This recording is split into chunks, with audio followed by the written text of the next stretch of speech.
Iresaka zavamaniry indray tsika ato anatin'ny fandaharana vitsivitsy manomboka avy eto.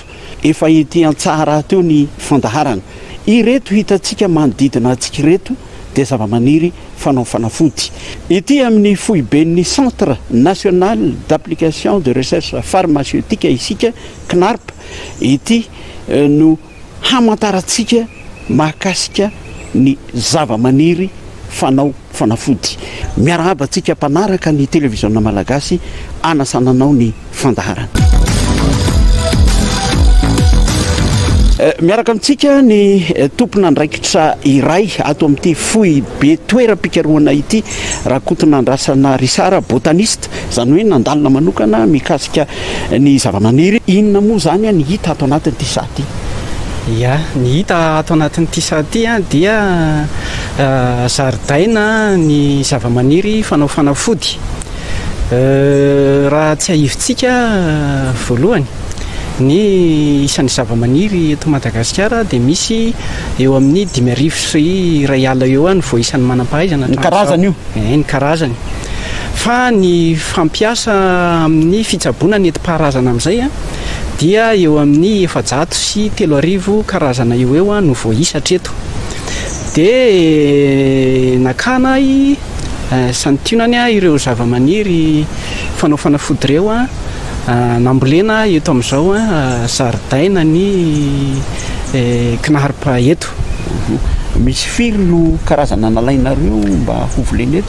Eo amin'ny 20 karazana eo zao ny zavamaniry fanao fanafody nambolena eto amin'ity zaridaina ny zavamaniry fanao fanafody ity ka ny 200,000 dia tsy fahita raha tsy eto Madagasikara, ary avy amin'ny faritra samihafa eto Madagasikara izy ireo. Misy karazany zavamaniry maro ato ary notsongaina ny ala avy any amin'ny faritra samihafa eto Madagasikara. Asa raha any amin'ny faritra misy antsika any misy karazany zavamaniry ohatr'izao, zao le izy zao. Inona moa zany zao ny anaran'ity? Ty zavamaniry ity zao dia fantatra amin'ny anarana farany malaza hoe fanazava. Ny fanazava fianakaviana botanika atao hoe Celastracea. Dia ny anarana siantifika itenenana azy dia Mistroxylone aethiopicum. Dia tambavy aloha zany tena ampiasan'ny olona azy. Manaraka izany ny fanazava dia ny tena ampiasana azy koa dia manadio ny rà.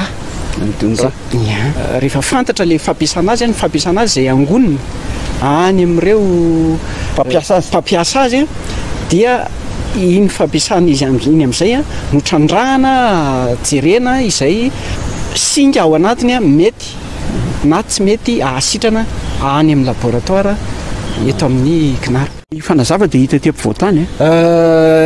Ny fanazava hita etỳ ampovoantany, hita indrindraindrindra koa any amin'ny faritra atsinanan'ny Madagasikara, any amin'ny Alamando. Any amin'ny Alamando. Zavamaniry avy amin'ny faritra izy mijerentsika manaraka. Andehantsika hijery zavamaniry avy any amin'ny faritra andrefan'ny Madagasikara indray. Zavamaniry ity dia fantatra amin'ny anarana malagasy hoe talafotsy any amin'ny ilany andrefana any ohatrohatran'izao mivoniny moa zany matsilotsilo ohatran'io, ohatran'ny vonina letchi. Dia ny anarana siantifikany dia atao hoe Rhopalocarpus lucidus. Ty zavamaniry ity dia ao anatin'ny famille endémique de Madagasikara, zany hoe fianakaviam-bean'ny zavamaniry eto Madagasikara ihany no ahitana azy ety ambonin'ny tany. Tsy mety hohanina le izy. Tsy mety hohanina le izy. Fa ny fampiasana azy amin'ny fitsaboana ny enti-paharazana, ampiasaina izy hitsaboana angatra, hitsaboana areti-kibo. Ohatrohatran'izay zany ny fampiasana izay voarakitra ato amin'ny aretina firaisana zany sy ny areti-kibo.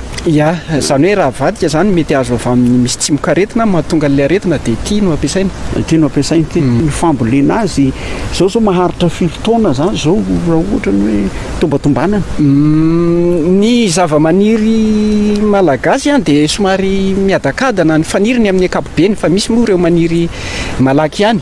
fa ity karazany ray ity somary miadakadana satria ty ray ity zao efa eo amin'ny 5-telopolo taona eo no naniriny teto fa na izany na tsy zany maniry somatsara ihany mety aty amin'ny tany aty ihany ireto voany reto zao dia efa nakanay ambolena dia maniry somatsara ihany izy aty afovoantany.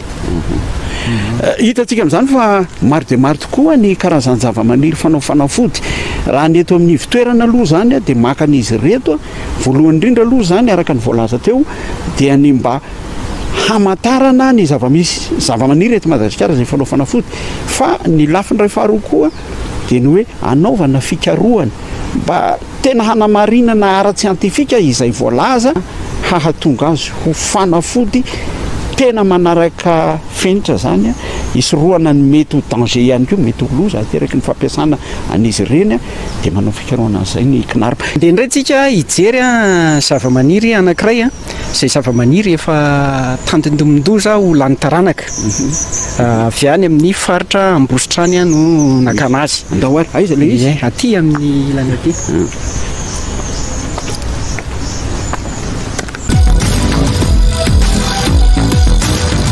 Eto zany ilay karazana zava-maniry izay atao hoe fa ho tsy fahita firy intsony eto Madagasikara. Ina ho lany tamingana? Inona ny anaran'izy ity? Ny anarana ahafantarana azy dia boro na borona. Izy ity dia avy any amin'ny faritra Ambositra, faritra Ambato Finandrahana iny no maniry.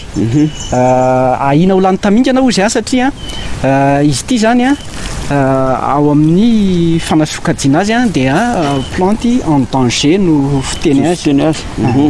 Izy ity ve ataon'olona inona izy ity? Alohany lazako azy hoe ataon'olona inona izy ity dia tenentsika kely aloha ny anarana siantifikany amin'ny anarana botanikany zany. Izy ity dia antsoina hoe Tetradenia clementiana ny nom scientifiqueny ary ao anatin'ny fianakavianan'ny hoe lamiacée. Ny lamiacée dia ny romarin ao anatin'izany ny thym. Zay ny aromatique izy zany sa? Ny espèce sasany ao anatin'ity dia aromatique fa ity ankiray ity tsy aromatique izy ity. Dia izy io ampiasaina hitsaboana lagaly na reny mivonto bay amin'ny olona reny. Ny raviny totoina dia apetaka manodidina dia misy fotoana izy io doran'ny zareo koa dia ataony evoka raha ohatra hoe bay le izy ohatra hoe bay amin'ny tongotra dia dorany avao ambany le izy dia voany apetrany ambony ohatr'izao ny tongotra. Ity zany avy any Ambositra ity Ambositra Ambato Finandrahana no misy azy. Ino maniry tsara ihany izy eto. Izay ny mahafinaritra n'ity karazany zava-maniry ity satria na dia atahorana ary izy ho lany tamingana dia mora maniry satria tahony. Ity zao inona ny mahasamihafa an'ity? Na ny anaran'ity ary dia mbola borona na boro ihany koa no anarany. Ny nom scientifiqueny dia mifanakaiky amin'le teo aloha ihany. Tetradenia clementiana le anankiray teo dia ity kosa Tetradenia nervosa.